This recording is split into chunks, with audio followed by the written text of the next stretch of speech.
How could a powerful millionaire CEO ever fall in love with a disabled roadside basket seller? One lived in a world of wealth, boardrooms, contracts, and polished black cars. The other sat by the roadside every day, weaving baskets with tired hands just to keep hunger away from the people depending on her. Their worlds were never meant to meet. But on one rainy evening, one terrible moment changed everything. A crash, a scream, broken baskets scattered in muddy water. And in the middle of it all, a woman whose quiet strength would enter the heart of a man who thought he had already seen everything life could show him. How did a rich man become deeply connected to a woman the world kept overlooking? What secret pain did she carry? And why did one brief accident leave a millionaire completely broken inside? Sit back, relax, and let us go into this powerful story. Once upon a time, in the busy city of Kumasi, Ghana, there lived a wealthy businessman named Kofi Mensah. Kofi was the founder and chief executive officer of a fast-growing packaging and logistics company. His name carried weight in business circles. His voice was respected in meetings. His signature could open doors. His company supplied luxury packages, export materials, and custom gift boxes to some of the biggest retail brands in West Africa. To the outside world, Kofi looked like a man who had everything. A large house, expensive cars, influential friends, and enough money to live 10 comfortable lives. But behind the polished image, Kofi was carrying pressure no one could see. His company had recently entered a dangerous season. A major foreign contract was hanging by a thread. Several investors were becoming impatient. The board wanted quick profits. Competitors were trying to undercut his business, and if one more big deal slipped away, the company would lose millions. That evening, Kofi sat in the back seat of his black SUV while his driver moved through traffic slowly. Rain had just started falling, and the roads were becoming slippery. Kofi looked at the documents in his hand, but his mind was elsewhere. One investor wanted him to shut down the company's local artisan support unit because it was not bringing in enough money. Another wanted cheaper imported materials. A third wanted him to fire workers and cut costs immediately. Kofi leaned back and closed his eyes for a moment. He hated making decisions that destroyed ordinary lives, but business was business. That was what everyone around him kept saying. As the rain grew stronger, traffic became rougher. Motorcycles squeezed between cars. Street sellers rushed to protect their goods. Pedestrians moved quickly under broken umbrellas. Then, in one sudden moment, everything changed. A delivery truck ahead swerved recklessly. Kofi's driver turned sharply to avoid it. The SUV slid slightly on the wet road, and before anyone could react, the side of the vehicle struck a small roadside basket stand. The wooden frame snapped. Woven baskets flew into the muddy street, and a woman sitting beside the stand fell hard to the ground with a cry of pain. "Stop the car!" Kofi shouted. The SUV halted immediately. Kofi's heart pounded as he pushed the door open and ran into the rain. There, on the wet roadside, was a young woman trying to lift herself with difficulty. One of her legs was weak and supported by a metal brace. Her baskets were ruined. Her goods were soaked. And yet, instead of cursing, the first thing she did was reach out desperately toward the fallen baskets, as if losing them was worse than the pain in her body. Kofi froze for a second. Something about that sight cut through him. He knelt in the mud without caring about his expensive clothes. "I am so sorry," he said quickly. "Are you hurt? Please, look at me." The woman turned her face toward him. Her eyes were filled with pain, shock, and something else. Dignity. She was not begging. She was not trying to use the moment for advantage.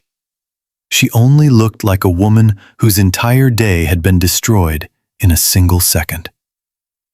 "My baskets," she whispered. Kofi looked around. Some were broken, some were soaked, some had rolled into the gutter. Bystanders were already gathering. A few people began to murmur. "The rich never look where they are going. See what they have done to this poor woman." Kofi ignored them. He focused on her. "Please," he said gently, "let me take you to the clinic now." She tried to resist. "It is not necessary," she said through pain. "Just help me gather my things." But when she tried to stand, her body failed her. Kofi carefully supported her. Only then did he realize how light she felt, as though struggle itself had been feeding on her for years. "I am taking you to the clinic," he said firmly. "After that, we will talk about everything else." She studied his face for a moment. Perhaps she expected arrogance. Perhaps she expected excuses. But what she saw instead was genuine guilt. Slowly, she nodded. Kofi helped her into the SUV, while his driver and a few bystanders gathered the less damaged baskets into the back. As the car moved toward a nearby clinic, the woman sat quietly, her wet wrapper clinging to her shoulders. After a moment, Kofi asked softly, "What is your name?" She looked out the window before answering. "My name is Adwoa." "Kofi," he replied. "My name is Kofi." At the clinic, he requested immediate treatment. The nurse and doctor moved quickly after seeing the condition she was in. Kofi waited outside the room, rainwater still dripping from his sleeves. For the first time in many months, his business problems disappeared from his mind. All he could think about was the image of broken baskets in muddy water and the quiet sorrow on Adwoa's face. After some time, the doctor came out. "She has bruises and shock," the doctor said, "but no fresh fracture. Her old leg injury made the fall more difficult for her. She needs rest." Kofi exhaled deeply. "Can I see her?" The doctor nodded.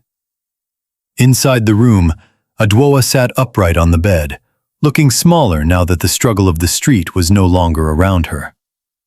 Her leg brace rested beside her sandals. Her hands were rough from work. But her face, though tired, held a calm beauty that did not ask for attention. Kofi pulled a chair closer. "How are you feeling now?" he asked. "A little better," she replied. Silence filled the room for a moment. Then Kofi said, "I destroyed your stand. I damaged your work. I am sorry." Adwoa looked at her hands. "It was not your intention." "That does not remove my responsibility," Kofi said. She raised her eyes to him. Most rich men, in her experience, used polite words to escape guilt. But this man did not seem to be running from what he had done. Kofi continued, "I want to replace everything." Adwoa shook her head slowly. "You cannot replace time," she said. "You cannot replace the customers I was waiting for. But if you truly mean well, then do not treat me like someone you should pity." Those words landed heavily inside him. Not pity, respect. Something about the way she said it stayed with him. "I understand," Kofi said quietly. "Then I will help in a way that respects you." Adwoa gave a small nod, though she did not look convinced. The next morning, Kofi went to the office, but nothing felt normal. During a strategy meeting, people talked about costs, profit margins, contract risk, and imported packaging materials. One board member said, "Sir, the artisan division is too sentimental. Shut it down. We need numbers, not stories." Another added, "Our foreign buyers prefer polished, machine-made presentation. We should move away from local hand-woven materials." But Kofi's mind went elsewhere. He remembered Adwoa's ruined baskets. He remembered the way she reached for her work before she cared about her pain. He remembered her saying, "Do not pity me." For the first time, the artisan division stopped feeling like a weak branch of the business. It felt like something more important than profit. Late that afternoon, Kofi returned to the clinic. He carried a new wrapper, food, and an envelope containing money for her damaged goods. But when he arrived, Adwoa was gone. "She discharged herself this morning," the nurse told him. "She said she needed to return to work." "Did she leave a number?" Kofi asked. The nurse shook her head. Kofi stood there, disappointed in a way he did not expect. Why did he care this much? He barely knew her. Yet something in him felt unsettled. He asked his driver to take him back to the roadside where the accident happened. The damaged stand was gone. The rain had washed away every visible sign of what happened. But Kofi did not forget. For 3 days he returned to the area after work. Each day he searched from the car window. Each day he saw other sellers, other weavers, other faces. But not Adwoa. On the 4th day, traffic forced them through a smaller road behind the old lorry station. There, under a patched tarpaulin sheet tied between 2 poles, Kofi saw her. Adwoa. She sat on a low stool beside a few unfinished baskets. Her fingers moved carefully through dyed raffia strands. Though her stall was smaller than before, she worked with full concentration, as if her dignity had stitched itself back together through labor. "Stop here," Kofi said immediately. He stepped out and walked toward her. When Adwoa looked up and saw him, surprise flashed across her face. "You?" she said. "I have been looking for you," Kofi replied. Her expression changed slightly. "Why?" Kofi glanced around the fragile new setup. Because guilt had become concern. Concern had become curiosity. And curiosity had become something he was not yet ready to name. "I told you I wanted to make things right," he said. Adwoa lowered her eyes. "I did not want trouble in my life," she admitted. "Sometimes help comes with a hidden price." Kofi felt pain in those words. Who had taught her to expect kindness to become a trap? He placed the envelope on the wooden board beside her. "This is not payment to silence you. It is for the damage caused. You earned your work. It deserves to be replaced." She stared at the envelope but did not touch it. Then Kofi noticed she shifted uncomfortably when trying to stand. "Your leg still hurts," he said. "It always hurts," she replied calmly. There was no drama in her voice, only fact. Kofi sat on an empty crate nearby. "If you are willing," he said gently, "I would like my doctor to examine your leg properly." Adwoa gave a faint smile. "Doctors are expensive." "I did not say you should pay. I also do not want to become a burden." "You would not be a burden." She was silent. A child ran past them laughing. A bus honked in the distance. The road carried on with life as if their conversation meant nothing. Finally, Adwoa said, "Why do you care so much?" Kofi did not answer immediately, because he did not fully know. Then he said, because I think the world has ignored you too long." Those words reached a place in Adwoa's heart she had closed for years. Slowly, she nodded. "All right," she said. "I will go." At the specialist hospital, tests were done. After a long wait, the doctor returned with a thoughtful expression. "There is improvement," he said. "Her old injury affected the nerves and muscles in the leg, but not all hope is gone. With proper therapy, stronger support, and consistent treatment, she can still gain a great deal of mobility." Adwoa looked stunned. For years, she had trained herself never to expect too much. Hope felt dangerous. Kofi turned to the doctor. "Start everything she needs." Adwoa looked at him in surprise. "Kofi?" He raised a hand gently. "No pity," he said. "Think of it as an investment in someone who should have had a real chance long ago." For the first time, Adwoa smiled at him fully. And that smile stayed with Kofi long after the hospital visit ended. Over the following weeks, therapy began. But there was another problem. Adwoa lived very far away in a crowded compound on the edge of the city, and daily transport to the hospital exhausted her. Kofi thought carefully about what to do. Unlike a man acting from impulse, he wanted something that preserved her dignity. So instead of taking her into his own house, he rented a clean, small apartment close to the hospital and paid 3 months in advance. When he showed it to her, Adwoa stood quietly in the doorway. The room was simple. A bed, a small table, a neat kitchen corner. A bathroom designed to make movement easier.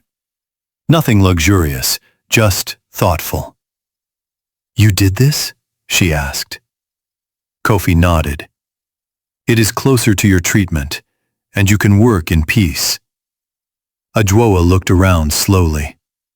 No one had ever made space in the world for her like this. Not as charity, not as performance, but as if her comfort actually mattered. Tears rose in her eyes, but she controlled them. "Thank you," she said softly. Days became weeks. Therapy was painful. Some days Adwoa returned frustrated and silent. On other days, she managed one extra step, one better turn, one stronger movement. Each small improvement mattered. Kofi began checking on her often.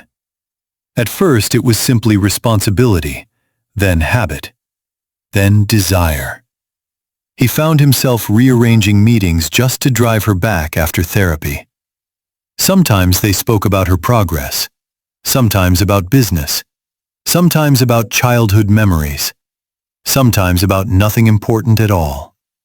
And yet those quiet conversations became the most peaceful part of Kofi's day. One evening, while rain tapped softly against the window of the apartment, Kofi noticed several beautiful woven baskets stacked in a corner. But these were different from ordinary roadside baskets.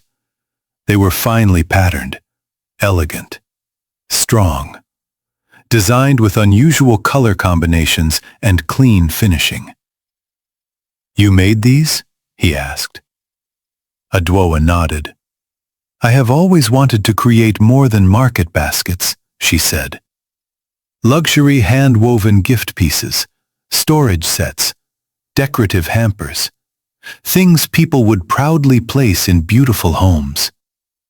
Kofi looked at her with growing interest. "Why didn't you?" Adwoa gave a sad smile. "Dreams need money. They need access. They need people who see more than your disability." Kofi picked up one of the pieces and studied its detail. An idea began forming in his mind. At the office the next day, one of his biggest clients raised a serious complaint. They wanted a new premium packaging concept for an upcoming hospitality contract. Something authentic, something luxurious, something locally rooted but internationally appealing. Machine-made samples had failed to impress them. Suddenly, Kofi thought of Adwoa's baskets. He requested a private meeting with her that evening. When he arrived, she was practicing slow walking with a cane under the guidance of her therapist. Her face tightened with effort, but she did not quit. When she finished, Kofi sat her down and said, "I want to propose something." She listened carefully. "My company needs a premium local packaging line. Your designs could be exactly what we need." Adwoa looked at him in disbelief. "You mean for business?" "Yes," Kofi said. "Real business, not charity. A proper partnership if your samples meet the standard." Her hands trembled slightly. For years, people had looked at her as a woman who needed help surviving. Now someone was looking at her as a creator with value. "I can do it," she said, almost immediately. Kofi smiled. "I know." They began working together. Kofi provided materials, access to better finishing tools, and a small production space. Adwoa designed late into the night. She experimented with patterns inspired by kente rhythm, river curves, and northern weaving traditions, but refined them into a modern luxury aesthetic. She was no longer just surviving. She was building. The more Kofi watched her work, the more deeply he admired her. Not because she had suffered, but because suffering had not been able to kill her vision. Meanwhile, tension at the company increased. One board member named Bernard did not like the direction Kofi was taking. Bernard believed emotions had weakened the CEO. He said, "You are risking a multi-million deal on Roadside craft?" Kofi answered calmly. "I am risking nothing. I am choosing quality with meaning." Bernard smirked. "Meaning does not pay investors." Kofi said nothing, but inside he was certain. Some people were too poor in spirit to recognize value unless it arrived from abroad. As sample production continued, Adwoa's strength improved. Her cane replaced the heavier brace on some days. Her confidence returned little by little. One afternoon, Kofi took the completed sample line to meet the foreign buyers. There were hand-woven hospitality welcome hampers, elegant room baskets, and premium gift packaging, unlike anything else in the local market. The buyers were impressed. They asked who designed them. Kofi paused. For a brief second, he could have taken the business credit for strategic innovation. Instead, he said with pride, "A brilliant Ghanaian artisan named Adwoa. Her work is the future of our premium line." That same evening, he brought the good news to her. "The buyers want a full presentation," he said. Adwoa covered her mouth in shock. "Truly? They loved your work." Tears gathered in her eyes. Not because of money, not because of business, but because someone had finally allowed her talent to stand in the light. The day of the presentation arrived. Adwoa wore a simple but elegant African print dress. Her hair was neatly styled. Her posture was stronger now. She still used her cane, but she carried herself with quiet grace. When Kofi saw her, he forgot the words he had prepared. "You look beautiful," he said at last. Adwoa smiled shyly. "Thank you."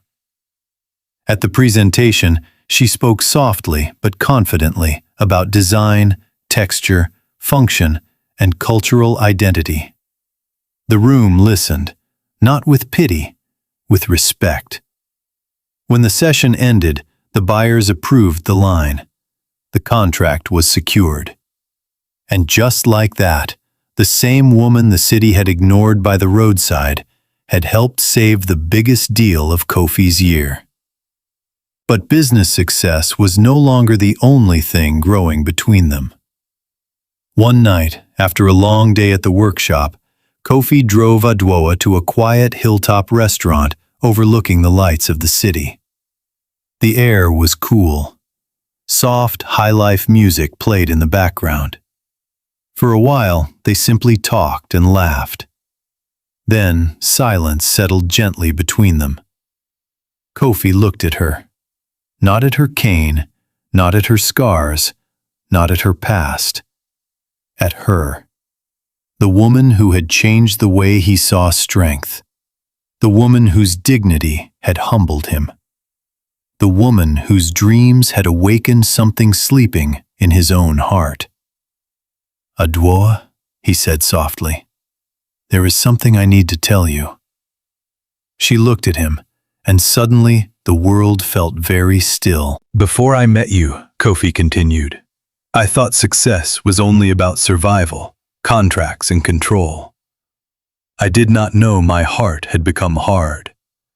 But you changed something in me." Adwoa listened in silence. "I admire you," he said. "I respect you." And somewhere along the way, that became something deeper. "I have fallen in love with you." Adwoa lowered her eyes. Her heart was beating so hard she could hear it. For a long moment, she did not speak. Then she said quietly, "I tried not to feel the same." Kofi's breath caught. "I was afraid," she continued. "Afraid this was temporary. Afraid your world would eventually remind you that I do not belong there. Afraid kindness would disappear once life became inconvenient." Kofi leaned forward gently. "Then let me spend the rest of my actions proving you wrong." Tears slipped down Adwoa's cheeks. Not tears of pain, tears of release. "I love you too," she whispered. The days that followed brought peace neither of them had expected. Their relationship did not erase the past, but it gave the future a new shape. Together, they expanded the woven luxury line into a real brand. Kofi refused to make it about himself. Instead, he built it around Adwoa's identity and vision. He rented a larger workshop. He hired other women, especially widows and women with physical disabilities who had been pushed aside by society. Adwoa trained them personally. The work became more than a business. It became restoration, a place where pain was not hidden, but transformed. Months later, the brand was ready for a formal launch. The name on the front of the showroom read, Adwoa Woven House. When Adwoa first saw it, she became speechless. Inside were polished display shelves, beautiful lighting, carefully arranged premium basket collections, and framed photos showing the women behind the craft. This was not a roadside survival stall. This was legacy. As guests arrived for the opening, Adwoa stood near the entrance, overwhelmed. Kofi came to stand beside her. "This belongs to you," he said. She shook her head softly. "It belongs to all of us now." Then something happened. A customer at the far side of the room called her name. Adwoa turned instinctively and walked forward. One step, then another, then another. Halfway through the room, she suddenly stopped. Kofi noticed first. So did the therapist standing nearby. Adwoa looked down. Her hand was empty.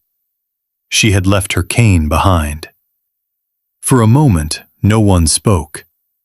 Tears filled her eyes as realization spread across her face. She was standing on her own.